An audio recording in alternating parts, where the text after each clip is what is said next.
company. Benedict Spence, sorry about that, he's still here.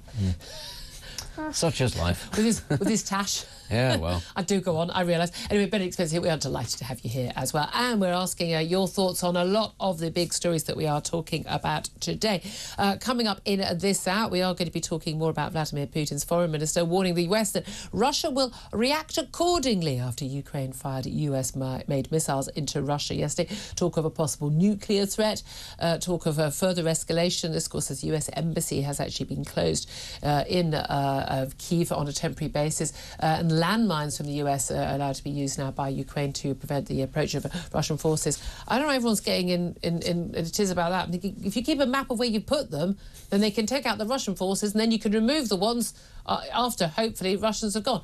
I don't know. I don't know much about these things, but I'm not Princess Diana, but, you know, maybe that might work. Anyway, I do want to know your thoughts, particularly on that. Also, farmers have threatened to escalate their protests over the inheritance tax row unless the Chancellor meets them for talks amid growing discontent among not just farmers, but rural Labour MPs. Some 100 MPs of the Labour Party now go, yeah, we're not happy about this. We might lose our seats. Funny that, eh? I'd love to hear your thoughts, particularly on those two topics. Do you fear the war escalating in Ukraine? And well, do you fear the war escalating between the farmers and the BBC and the government? Because the government says the BBC is on their side.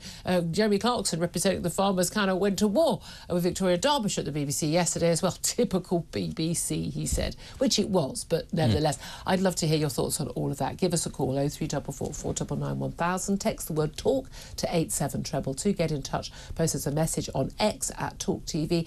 Don't forget, of course, calls are charged at a national rate. Text costs £1, standard network rate message. Also going to be talking about social media a bit later in this hour as well. The Technology Secretary, Peter Carr, has ordered new research into social media to help decide whether Britain should follow Australia and issue a ban for under 16. There's a lot of talk about the social media companies need to take action first, but should we ban under 16s from using social media? I'd be very keen on that, other than I'd be very concerned about how would you know they were under 16 unless you were identifying everyone who was over 16, in which case you're kind of losing your anonymity online. I'm a bit worried about that. So we'll talk about all of that coming up with Benedict and other top guests, of course. Let's start once again with Ukraine, though. We've talked a lot about it, so we won't talk for too long. But the US Embassy in Kyiv is closed temporarily amid these threats from the Russians. Talk of an escalation. We spoke to Hamish de Bretton-Gordon, former British military man, an expert in weapons of mass destruction, like biological, chemical weapons. But he said, actually, you know, the use of tactical nuclear weapons, yeah, massive big impact. Yes, you know, we'd have issues with radiation and the like, but realistically, any use of those weapons, because they take 24 hours to set up and they've only got a short range, 400 miles is a short range for these sort of things, we are looking at the Ukrainian forces being able to take them out with these long-range ballistic missiles they've now got. And if there were nuclear weapons used, that there would be a NATO response, and that is exactly what Vladimir Putin wants to avoid.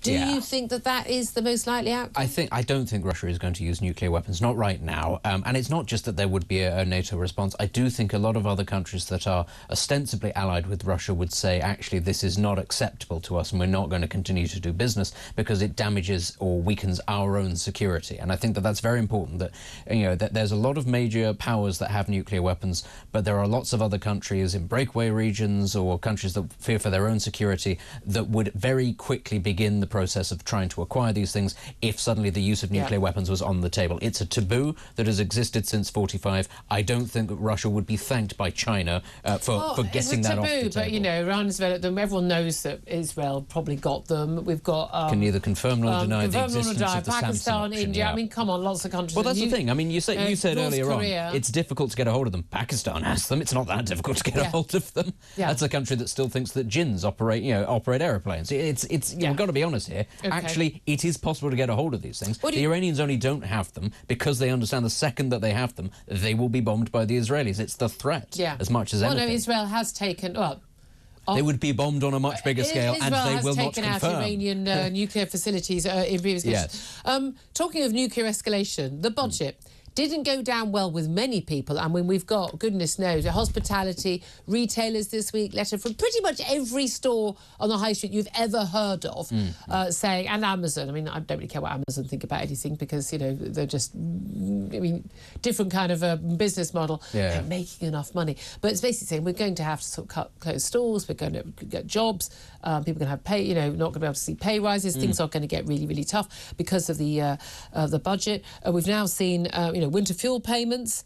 The cuts, we're now told by the official figures, could push up to 100,000 pensioners into poverty who are not already in poverty. Because, of course, if you get it if you're on pension credit, which is your very low income, but you don't get it above that. But there are actually, you know, hundreds of thousands of pensioners who don't claim pension tax credit, who should do, and those who are just on just above that, who are really struggling to get by and won't get that extra money. My God, please, if you know anyone in your street, you know a neighbour, you've got you know, an old, you know, an elderly relative, check that they're claiming pensioner tax credit if they're due to it, because apparently this is one of the big issues. Pensioners turning up at food banks is actually because they're not claiming the benefits they are actually entitled to. And it's really important ahead of winter as well.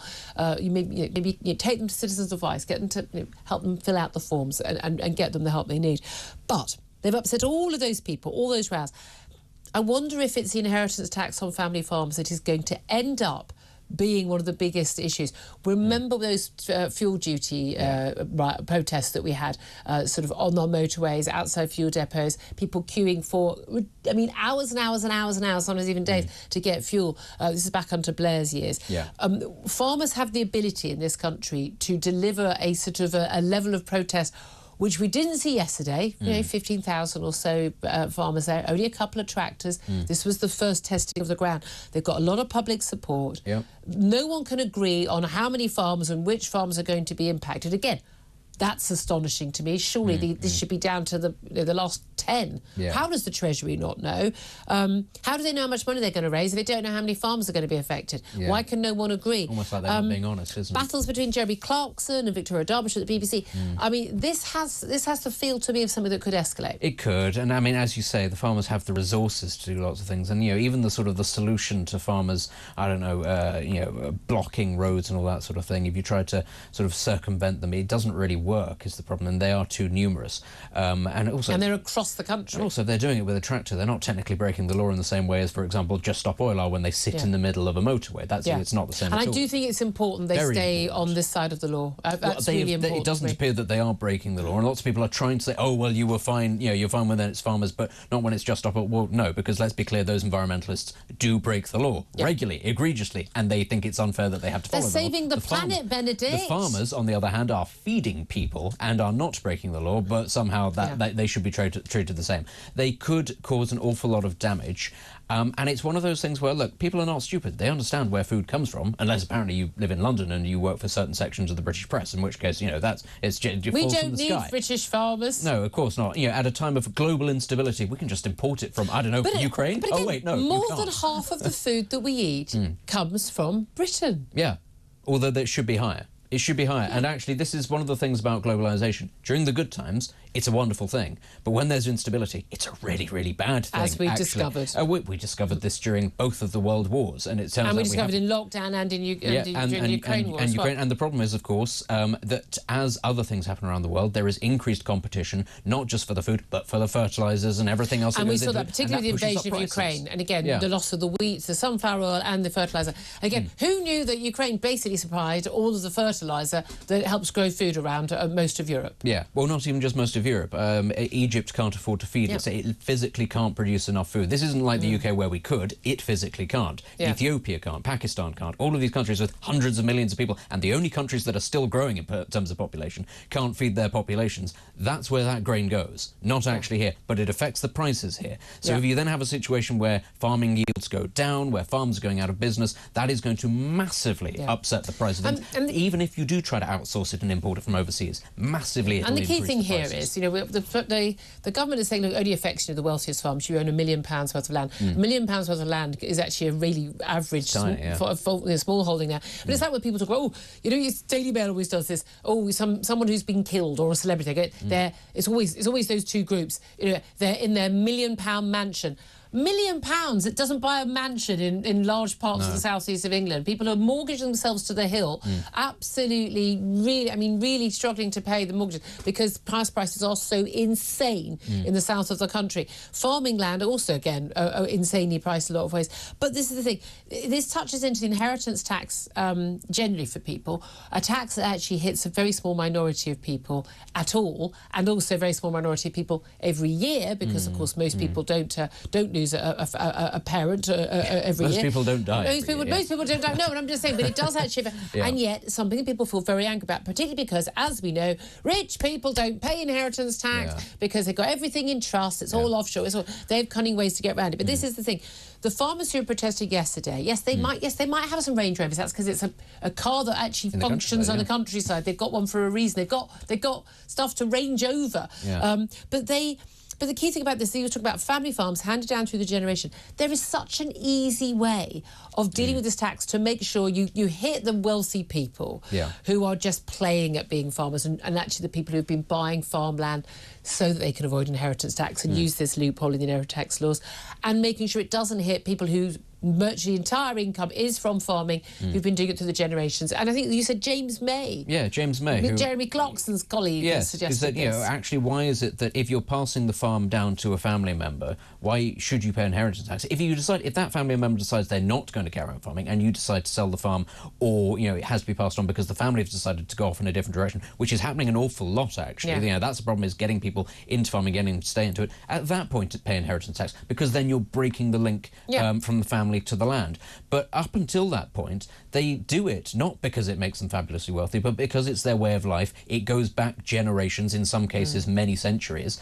It's an important link to the land, and they do it for the love of the industry, and it's because it's their way of life. And actually, why then should they be taxed as if it's any other business? And the other thing, of course, is farming is not like any other business. It's not something that you can just pick up because of 6 months of training and you'll all be fine. No, and you can bring somebody else. As Jeremy Clarkson has proven. I'd like to point out, though, our Prime Minister is an expert on this among tool making, because, of course, his father was a tool maker. Made the tools to use on the farm. Yes.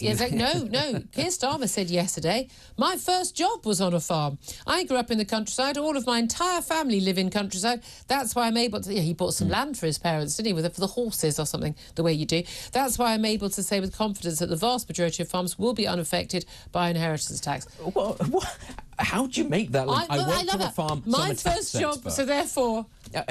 by that logic, because my first job was in a print works, I know what it takes to be a best-selling author. Also, by the way, with all due respect, Prime Minister, you're unable to say with confidence whether or not that your own Chancellor worked as an economist, and for how long for the Bank of England and indeed HBOS. I mean, you can't say anything with confidence, mate. It's absolutely true. The fact that no one can agree how many farmers are affected. Do you think that the government will end up backing down? They're not backing down over winterfield payments for pensioners. And let's face it, poorer pensioners are a damn sight more of a sort of a cause celeb, a cause for an awful lot of people than farmers. It's tricky. I don't think they will back down. Not backing down over employers. I don't think they will back down, because I think that would I think it would actually kill this administration in the water if they back down on this. I think they'd then have to start backing down on other things, at which point questions would be asked justifiably. Who governs Britain? Actually, who's in charge? Is it these people, or is it the people that they're trying to govern who are saying no? I think it would undermine the credibility of the government, which, let's be clear, I'm not going to complain about. But I think, politically speaking, they can't back down on this. I think they have to keep on driving through hell and hope that things pick up. I don't think things are going to pick up. I think their policies are disastrous. I think, the idea that this is a budget for growth or anything like that, nothing could be further from the truth. But politically speaking, it would be suicide to start backing down on these things. Well, once you've started backing down. There has been some growth there reported today.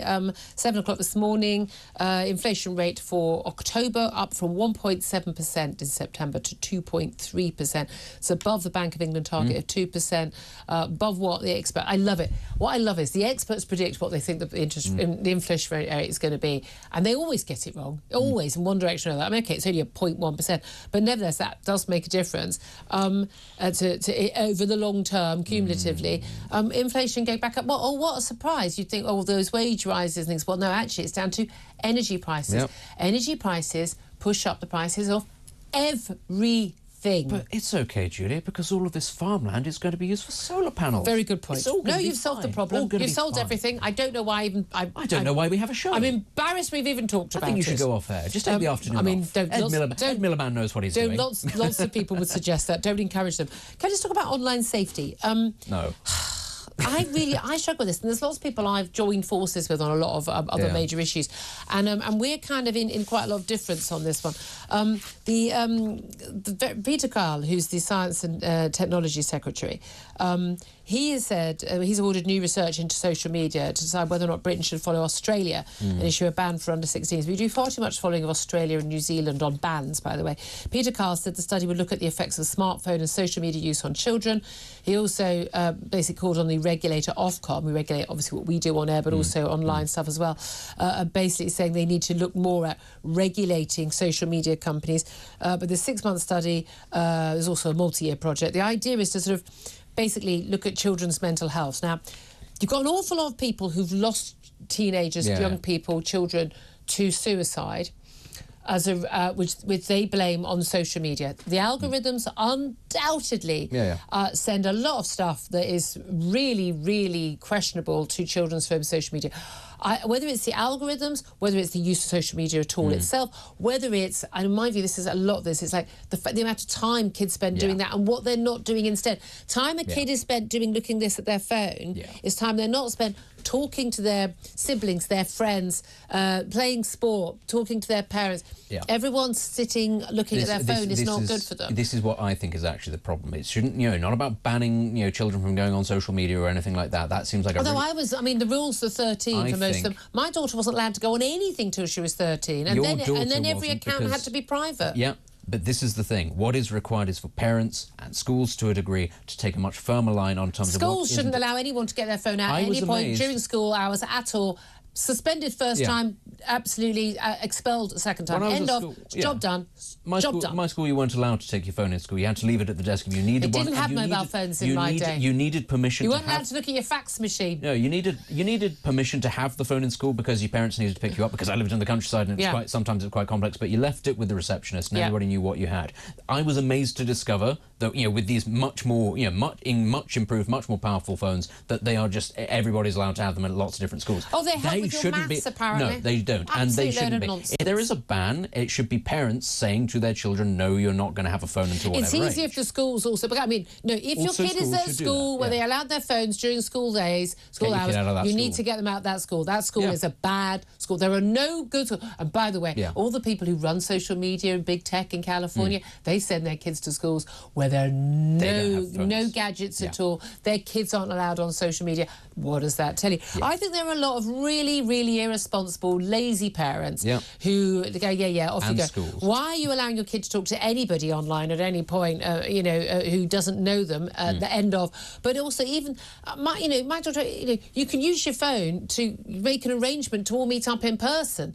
And certainly, they come in the house like, phones, leave the phones in the hallway. No one needs to have their phone with them. You're talking to each other. You're playing a game together. Banning them from going on Instagram or TikTok isn't going to stop things like suicide, which is actually, let's be clear, the mimetic cases of suicide or suicide attempts or self-harm amongst children existed long before the smartphone. It's to do with behaviour and unhealthy behavioural patterns, and that is to do with structure that parents at schools need to impose. But also, there was always nasty bullying and things like that. This, I also have genuinely have a view, whatever it is, as much sympathy and empathy I have for these parents, my heart goes out to them. I'd be in the funny farm if I lost my child. I completely understand how awful it is. I just don't think the grieving families are the right people to make public policy. No. I think, as a general rule, they should be listened to and take on board, but I don't think they should decide public policy, and we're allowing that to happen right now.